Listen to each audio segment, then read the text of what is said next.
30U. We're going to do the consumer surplus here algebraically. So we've got kind of a weird problem because it's a square root function. So this is the demand function. And instead of like we traditionally say Q, we're using X instead, but they mean the same thing. So P is price, Q is going to be X, or X is going to be Q, same thing. And we want to know what the consumer surplus is. So if you were just thinking about this, it's pretty flat. You want to find out what is the this point, and then we already know this point. This is 50. So I really just want this area of this triangle. So it's going to be that right there. It's this the area below the demand curve and above the price. In other words, it's the difference between what they're willing to pay and what they actually pay. So let's figure out first, let's plug in what they actually pay to get this number right here. So in other words, what's the price when the quantity is 50?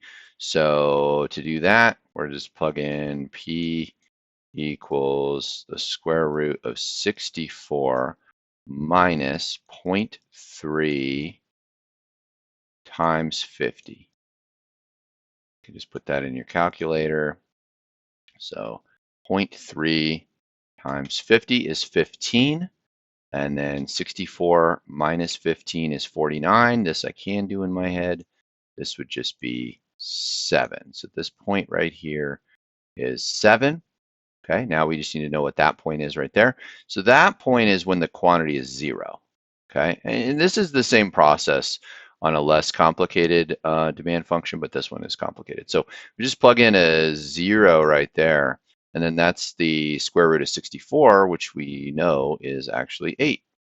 Okay, so now I've got the rest of this, and I can figure this out. So the consumer surplus is the difference between the price they're willing to pay, which is 8, and the price they actually pay, which is 7. So that's going to be 1. And then we multiply that by the number of units out to here. So that's 50. And then it's pretty easy. So 50, half of that is going to be $25.